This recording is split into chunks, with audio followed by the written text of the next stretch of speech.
So with the speculation that Kyrie Irving could possibly leave the Celtics during the offseason, should the Celtics take into consideration trading their all-star point guard?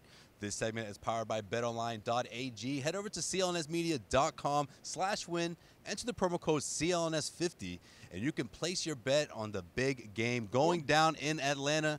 Enter the promo code CLNS50, and you will get 50% of the money that you bet. That's right. Special deal here going down. clnsmedia.com/win. Nick, what do you got? Wondering you got a prop bet for me? Is that what you're about to say right now? What you got for me? BOL Bet Online, I'm wondering if they have a line down yet on whether Kyrie Irving will return or not. I keep flip-flopping back. Oh, that's a good one. The more important question that you asked is, will Trader Dan, will he pull a trade out right from underneath Kyrie? What that do you would think? easily top him trading Isaiah Thomas as the most unexpected thing that he's ever done as GM for the Celtics, man. That would be crazy. I say you wait it out, and I could be in the minority here, but I still think you need to wait it out because, A, I don't think the market is that great right now for someone like Kyrie Irving because teams they're afraid of the same thing that the Celtics are or that Celtics fans are afraid of, that he'll just bail on them. So who's going to give up a whole lot for a guy who could essentially just leave come July 1st? I think the Celtics are better off just waiting it out. You still have Terry Rozier. Now his insurance policy looks amazing. Yeah. You're not dealing him anymore. I mean, I know we talked about that no less than, 2 or 3 weeks ago, that Celtics could deal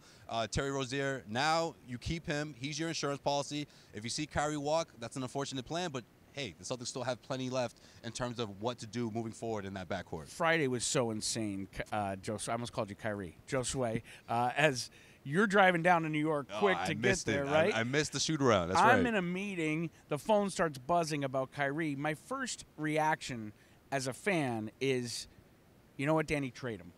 I remember last season I forgot that LeBron had no trade clause, and I was saying trade LeBron because you knew he was leaving. So my first gut reaction is trade him as a fan. Mm-hmm. Then I settled in. I put that on Twitter to get the fans riled up.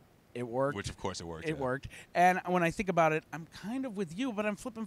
Kyrie's making it very hard to think about a trade with how he's been playing. Well, the thing about Kyrie is he doesn't like to be forced in these kind of conversations, especially ones that he didn't warrant. I mean, think about it. If the Pelicans didn't be in the space if the Pelicans aren't in the space that they are in right now, if Anthony Davis didn't ask for a trade, if the Knicks didn't create cap space by trading Kristaps Porzingis with the likelihood that they do have a shot of getting Kyrie, none of this happens. But those two things have nothing to do with Kyrie. Kyrie did nothing dude, you know, wait a minute. Give the Celtics his best basketball that we've seen all season long. You know what? And I'm flip-flopping back and forth because I'm that confused on this. Like, truthfully, you know what is Kyrie's decision?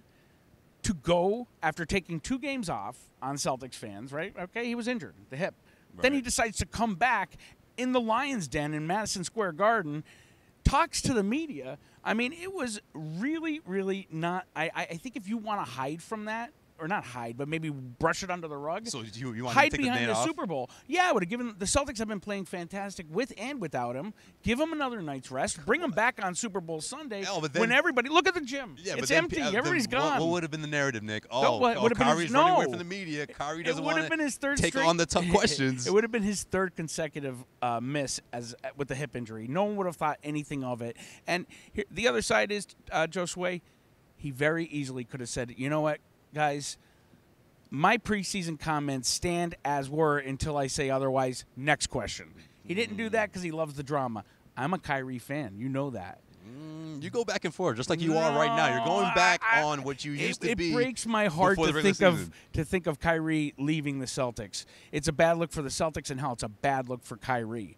So I hope he stays, and I hope Danny doesn't trade him, but I'm going to take no firm position on this. I can tell you this much. When Kyrie made those comments at shoot-around at MSG, Danny Ainge's phone started ringing off the hook 32 times, or how many? Because every team in the NBA was calling. Ignore every single time because he knows think so. Danny never hits ignore. The Celtics have to play the waiting game, and at the end of the day, I think it'll be worth it. Okay, Kyrie Irving doesn't want to, or feels like he doesn't have to answer these questions to the media. And look, we'll have to wait and see, obviously. But in the meantime, do not trade him. Keep him in Boston. He wants to play for a championship. He wants to compete for a championship. This team is trending in that direction. Exactly. He should trending stick around. in that direction. They're going towards the upper echelon of the Eastern Conference, and I can't wait to see how it all pans out.